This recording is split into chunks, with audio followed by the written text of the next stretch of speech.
안녕하세요. 반갑습니다. 하나님의 은혜와 평강이 늘 함께하는 새로운 한 주간, 새로운 월요일이 되시기를 바라고 기도합니다.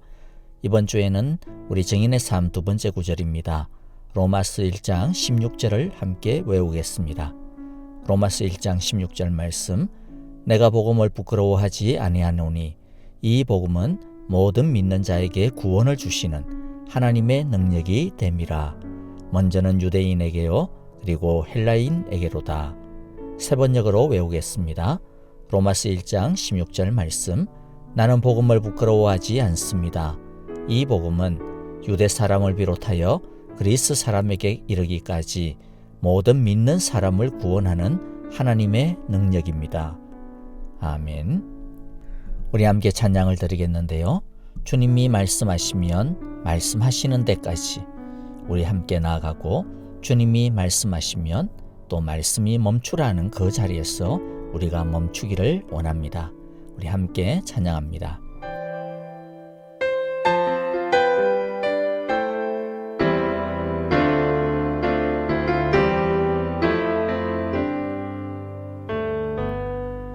주님 말씀하시면 내가 나가리다.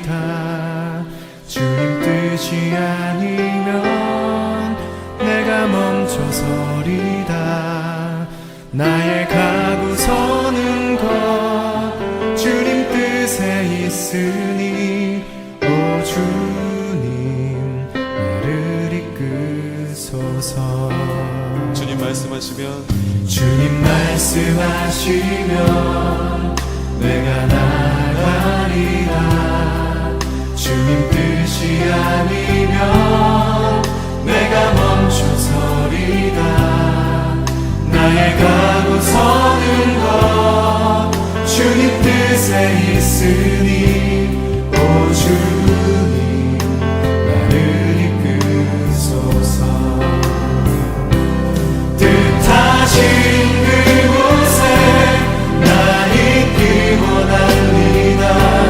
이끄시는 대로 순종하며 살리니 연약한 내 영혼 통하여 일하소서. 주님 나라와 그 뜻을 위하여 뜻하신 그곳에 나 있기 원합니다.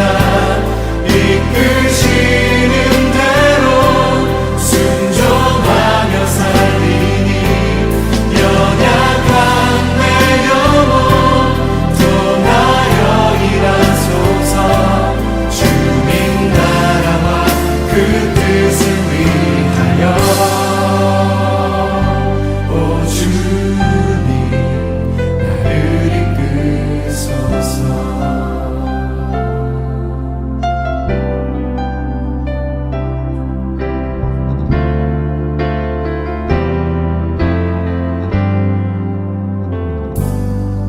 주님 말씀하시면 내가 나가리라. 주님 뜻이 아니면 내가 멈춰서리다. 나의 가고 서는 것 주님 뜻에 있으니 오 주님 나를 이끄소서. 뜻하신 그곳에 나 있기 원합니다. 이끄시는 대로 순종하며 살리니 연약한 내 영혼 통하여 일하소서. 주님 나라와 그 뜻을 위하여 뜻하신 그곳에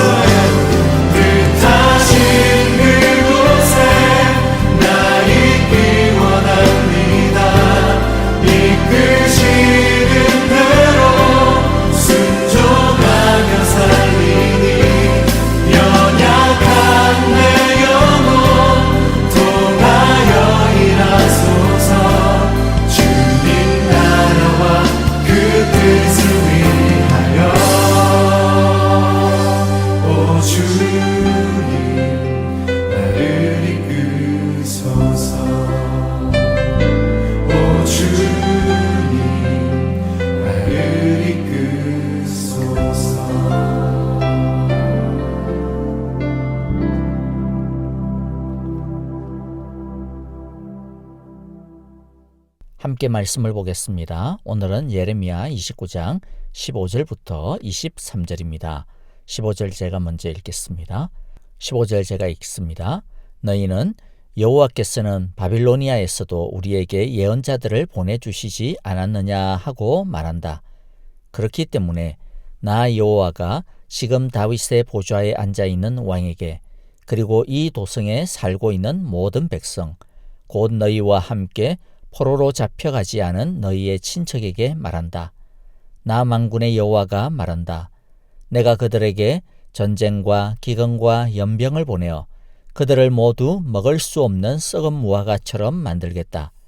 내가 칼과 기근과 연병으로 그들을 뒤쫓아가서 칠 것이니 세상의 모든 나라들이 이것을 보고 놀라게 하고 그들은 나에게 쫓겨가서 사는 모든 민족들 사이에서 저주와 놀라움과 조롱과 조소거리가 되게 하겠다. 나 여호와의 말이다. 이것은 내가 그들에게 나의 종 예언자들을 서둘러서 보내어 나의 말을 전하였으나 그들이 나의 말을 듣지 않아서 내리는 벌이다. 그들이 듣지 않았기 때문이다. 나 여호와의 말이다. 그러므로 내가 예루살렘에서 바빌로니아로 쫓아보낸 너희 포로들아, 이제 너희는 모두 나 여호와의 말을 들으라. 나 만군의 여호와 이스라엘의 하나님이 말한다. 지금 나의 이름을 팔아 너희에게 거짓 예언을 하고 있는 골라야의 아들 아합과 마세야의 아들 시드기야를 두고 말한다. 내가 그들을 바빌로니아 왕 느부갓네살의 손에 넘겨주어 너희가 보는 앞에서 그 왕이 그들을 죽이도록 하겠다. 그리고 그들 때문에 바빌로니아에 사는 모든 유다의 포로 사이에서는 너도 여호와께 형벌을 받아 시드기야와 아합처럼 바빌로니아 왕에게 화형이나 당해라 하는 저주가 생길 것이다. 이것은 그들이 이스라엘 사람으로서 절대로 해서는 안 될 망측한 일을 하였기 때문이다. 그들은 자기 이웃의 아내들과 간음하였고 나의 이름을 팔아 내가 시키지도 않은 거짓말을 하였다. 이것을 내가 안다. 내가 바로 그 정인이다. 나 여호와의 말이다. 아멘. 우리는 계속해서 예레미야서를 보고 있는데요. 이제 한 일주일 정도 우리가 본 지 시간이 되었죠. 예레미야는 계속해서 하나님의 심판과 또 죄에 대한 책망의 경고를 쉴 새 없이 쏟아내고 있습니다. 한 일주일 넘게 비슷한 이런 메시지를 들으셨는데 여러분의 기분과 마음이 어떠신지 궁금합니다. 저는 사실 좀 걱정이 되기는 합니다. 왜냐하면 좋은 말도 자꾸만 하면 잔소리로 들리지 않습니까? 너무 심판 또 죄 이런 말씀만 계속되니까 혹시라도 아이고 귀에 피가 나오겠네 이러면서 온라인 새벽 예배에 설살 빠지지나 혹시 않을까, 듣기는 해도 혹시나 건성으로 듣지는 않을까, 슬슬 빠지다 보면 나중에는 아예 편안함에 익숙해지지는 않을까, 이런 걱정이 솔직히 조금은 듭니다. 제가 여러분의 수준을 너무 낮게 본 거겠죠. 죄송해요. 그런데 좀 사실 좀 그런 걱정이 좀 있기는 합니다. 자, 그런데 유다는요, 하나님의 말씀에 실자 그렇게 반응을 하고 말았습니다. 19절에 보니까 나 여호와의 말이다. 이것은 내가 그들에게 나의 종 예언자들을 서둘러서 보내어 나의 말을 전하였으나 그들이 나의 말을 듣지 않아서 내리는 벌이다. 그들이 듣지 않았기 때문이다. 나 여호와의 말이다. 자, 그래서 오늘 우리가 첫 번째 좀 생각해 보아야 될 것은 하나님의 말씀을 잔소리로 건성건성으로 듣지 말아야 한다라는 것입니다. 그런데 잔소리가 되는 이유가 무엇입니까? 한 번에 제대로 듣고 제대로 순종하면 되는데 듣는 척은 하지만 들은 대로 살지 않기 때문입니다. 그러니까 하나님의 말씀을 듣기만 하지 말아야 한다라는 것입니다. 하나님은 예언자들을 서둘러서 보내어 말씀을 전하였다라고 하십니다. 서둘러라고 하는 말은 필요할 때마다 빠짐없이 그때그때마다 제때제때 보냈다라고 하는 말입니다. 그만큼 하나님은 우리에 대해서 주목하고 계시고 관심을 기울이고 계시다라는 뜻이죠. 그런데 이스라엘은 그렇게 하나님께서 말씀을 하실 때마다 요리조리 그냥 피할 뿐이었습니다. 예배도 사실 열심히 빠지지 않고 하는 것을 보면 믿음이 있는 것 같아 보이는데 또 말씀을 듣는 것 같아 보이는데 그런데 실상은 예배하러 와가지고 그냥 자리만 앉아 있었던 것이지 전혀 말씀을 듣고 있지 않았던 것이죠. 우리도 마찬가지일 수 있어요. 예를 들어서 매일 온라인 새벽 예배에 빠지지 않고 참여하는 자체만으로도 사실 참 대단한 거죠. 요즘과 같은 이런 팬데믹에서 주일 예배 꼬박꼬박 집에서 드리는 것도 참 귀한 겁니다. 그런데 이왕 예배를 드리고 이왕 말씀을 드린다면 한 번에 드리더라도 제대로 들어야 한다는 것이죠. 그러려면 몸만 앉아 있지 않고 귀만 열어놓지 않고 마음도 앉아 있어야 되고 열려 있어야 합니다. 또 듣는 것만으로 끝을 내서도 안 됩니다. 한나라도 들은 말씀대로 살아야 합니다. 그래야 말씀을 듣는 재미도 계속 있는 것이고요. 또 보람도 있고 무엇보다도 살아있는 예배를 드릴 수 있게 되는 것입니다. 그런데 말씀은 들어도 말씀대로 살지 않고 변화되지 않은 채 그냥 듣는 것만 계속 늘어나면 그 다음 단계가 무엇이냐면 말씀이 잔소리로 느껴지기 시작을 하는 것입니다. 그러면 하나님에 대한 이미지도 나빠져요. 하나님이 사랑의 아버지라기보다는 그냥 까탈스럽고 무서운 학생 주임 선생님처럼 보이고 마치 순사처럼 느껴지고 또는 시끄러운 꼰대처럼 느껴지기 쉬운 것입니다. 물론 그렇다고 해서 그런 사람들이 교회를 떠나거나 신앙을 버리지는 또 않아요. 그런데 여러분들 한번 생각해 보세요. 아버지나 엄마가 잔소리꾼으로 느껴지면 집에 들어가고 싶겠습니까? 여전히 엄마 아빠죠. 하지만 그 집에서 먹는 밥이 함께 식탁에서 앉은 자리가 얼마나 편하겠어요. 소화가 잘 되겠습니까? 아빠나 엄마의 얼굴을 보는 것이 즐겁고 마음이 편하겠습니까? 오히려 자꾸만 집 밖으로 나돌려고만 할 것입니다. 계속 피하고만 싶을 것이고 밥을 먹으면서도 그냥 꼰지락 거리면서 폰만 만지작 거리게 될 것입니다. 우리가 하나님에 대해서도요, 얼마든지 그럴 수 있다라는 것이죠. 이것은 믿음이라고 하는 이름만 있을 뿐이지 너무나도 불행한 모습이라고 생각이 됩니다. 자, 그러므로 이와 같은 것을 우리들이 피하고 방지하려면 어떻게 해야 된다고요? 말씀을 들으면 즐겁게 순종해야 한다라고 하는 것이죠. 귀만 열지 마시고 마음도 함께 열어서 주의 말씀이 제대로 우리 마음밭에 심길 수 있기를 바랍니다. 두 번째는 하나님의 마음을 좀 헤아려 보자라고 하는 것입니다. 17절에 보니까 나 만군의 여호와가 말한다. 내가 그들에게 전쟁과 기근과 연병을 보내어 그들을 아무도 먹을 수 없는 썩은 무화과처럼 만들겠다. 내가 칼과 기근과 연병으로 그들을 뒤쫓아가서 칠 것이니 세상의 모든 나라들이 이것을 보고 놀라게 하고 그들은 나에게 쫓겨가서 사는 모든 민족들 사이에서 저주와 놀라움과 조롱과 조속거리가 되게 하겠다. 자, 여러분들 오늘 이 말씀을 우리가 겉으로만 표현되어지는 것으로 들으면 하나님은 이스라엘을 계속 혼내키기에 급급하신 굉장히 그냥 짜증만 내시는 분으로 오해할 수가 있습니다. 하지만 이것은 오해입니다. 아주 간단하게 한번 우리 자신들을 한번 돌아봅시다. 우리의 모습을 한번 보죠. 우리가 자녀들에게 때로는 과할 정도로 혼내키기는 이유가 무엇입니까? 딱 한 가지 아닙니까? 잘 되라고 그러는 것이죠. 그런데 우리 자녀들은 부모의 말뜻은 이해를 할 수 있을지 모르지만은 부모의 그 마음을 제대로 이해하지는 못할 때가 많죠. 그래서 오해가 생길 때도 많습니다. 그런데 사실 우리도 클 때 다 그랬지 않습니까? 근데 우리가 어른이 되고 결혼도 하고 또 아이도 낳고 키우다 보니까 예전에 우리 부모님들이 우리에게 하셨던 그 말들이 그냥 말이 아니라 이제는 어떻게 알게 됩니까? 부모님의 마음을 알게 되는 것이죠. 그래서 그 부모님의 마음을 알고 이해하게 되니까 우리가 어렸을 때 참 부모님들의 그 속을 갖다가 제대로 이해하지 못했던 것들이 얼마나 미안하고 죄스러운지 모릅니다. 우리가 조금이라도 젊었을 때 그 부모님의 마음을 정말로 제대로 이해했다면, 알았더라면 얼마나 좋았을까. 참 그런 안타까움들이 우리에게 참 많이 남게 되죠. 하나님도 마찬가지입니다. 하나님이 이스라엘에게 계속 이런 무시무시한 재앙의 경고를 하시는 이유는 다 한 가지입니다.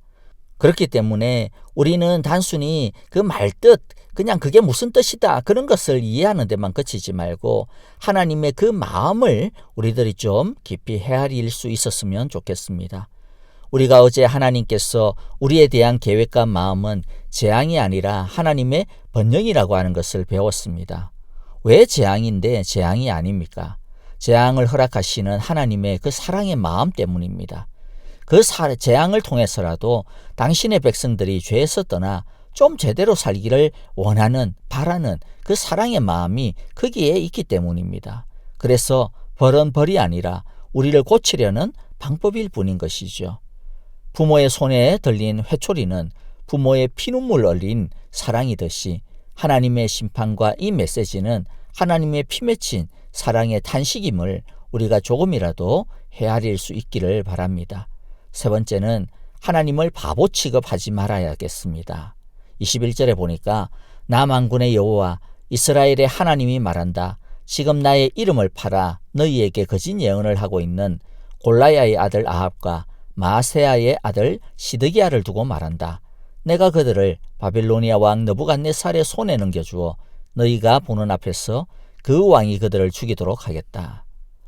이 당시 거짓 예언자들이 참 많았지만 그 중에서도 이 두 사람 아합과 시드기야라고 하는 이 예언자들은 어떤가는 거짓 예언자들이었던 것 같습니다. 그리고 많은 백성들이 이들을 따랐던 것 같습니다. 사람들은 이들에 대해 환호했습니다. 이들은 사람들을 철저하게 속일 수 있었습니다. 하나님으로부터 들은 것도 아닌데도 불구하고 하나님의 말씀이라고 이야기하는데 뭐라요? 희한하게도 사람들이 꿈뻑 죽는 겁니다. 하늘에서 벼락이 내릴 줄 알았는데 아무 일도 안 생기는 거예요. 그러다 보니까 점점 간띠가 부어가기 시작을 했습니다. 나중에는 정말로 부끄러운 죄까지 몰래 짓기 시작을 했습니다. 그러나 하나님은 다 보고 계셨습니다. 하나님 앞에 숨길 수 있는 것은 없었습니다. 근데 왜 하나님이 다 보시면서도 그냥 바로 하늘에서 벼락을 안 내립니까? 그런데 생각을 해보십시오. 만일 우리가 죄 지을 때마다 벼락을 하나님께서 내리신다면 하늘에 구멍이 전부 다 뚫려가지고 하늘이 제대로 성한 곳이 있겠습니까? 이 세상에 살아남을 사람이 누가 있겠습니까? 죄 지어도 그때그때마다 벼락을 안 내리는 것은 하나님께서 회개할 기회를 우리에게 주시는 것입니다. 하나님이 바보가 아닙니다. 바보라서 힘이 없어서 가만히 두시는 것이 아닙니다. 하나님의 호의를 우리가 하나님을 조롱하는 것으로 사용하는 것은 정말로 위험천만한 일이 될 것입니다. 하나님은 우리의 모든 것을 다 보십니다. 우리의 행동뿐만 아니라 우리의 생각과 마음, 그리고 우리의 무엇이까지도 다 보고 계십니다. 우리는 우리의 진짜 속마음을 모를 수도 있어요. 하지만 하나님을 속일 수는 없습니다. 그렇다라고 해서 우리가 하나님 앞에서 주눅들 필요는 없어요. 사실 항상 거룩해야 되는데 나 어떡하지? 이렇게 전전긍긍할 필요는 없습니다. 우리가 어떻게 항상 거룩할 수 있겠습니까? 그럴 수 있는 사람은 아무도 없습니다. 그러면 다 보시는 하나님 앞에서 그럼 우리는 어떻게 해야 할까요? 하나님은 어떻게 하기를 원하시는 걸까요? 딱 한 가지입니다. 하나님 앞에 진실하면 됩니다. 정직하면 됩니다. 못나면 못난 모습, 죄된 모습은 죄된 모습대로 있는 모습 그대로 하나님께 가지고 나아가면 됩니다. 그리고 주님, 나를 은혜로 새롭게 빚어주소서. 주님, 나를 붙들어 주소서. 주님, 나를 이끄소서라고 우리 하나님께 그 은혜에 기대어 맡기고 따르기만 하면 되는 것이죠. 주님의 기도를 드리겠습니다. 하늘에 계신 우리 아버지, 아버지의 이름을 거룩하게 하시며 아버지의 나라가 오게 하시며 아버지의 뜻이 하늘에서와 같이 땅에서도 이루어지게 하소서. 오늘 우리에게 일용할 양식을 주시고 우리가 우리에게 잘못한 사람을 용서하여 준 것 같이 우리 죄를 용서하여 주시고 우리를 시험에 빠지지 않게 하시고 악에서 구하소서. 나라와 권능과 영광이 영원히 아버지의 것입니다. 아멘. 찬양과 더불어 기도하겠습니다. 선교사님들을 위하여서 기도해 주시고요. 또 우리 아프신 성도님들, 특별히 박윤경 전도사님, 김윤호 아기 한국에서 치료 중에 있는데요. 위하여 기도해 주시기를 바랍니다. 오늘 말씀처럼 주여 말씀이 살아 역사하는 우리의 마음, 우리의 삶이 될 수 있기를 원합니다. 주여 나를 이끌어 주소서, 불쌍히 여겨 주소서 기도하는 시간 되기를 바라고요. 하나님의 말씀이 살아 역사하시는 월요일이 되시기를 원하고 기도합니다. 안녕히 계십시오. 내일 뵙겠습니다. 감사합니다.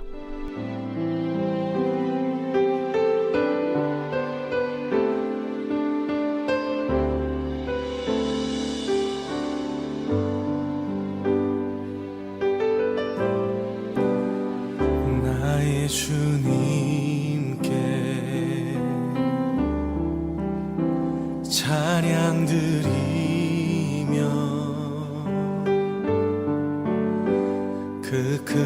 사랑 주 임재 감사해 어둠 속에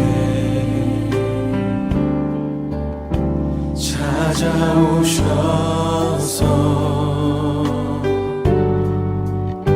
주님의 영광 보게 하시네 의심하는 나를 손 내밀어 잡아주시네 두려움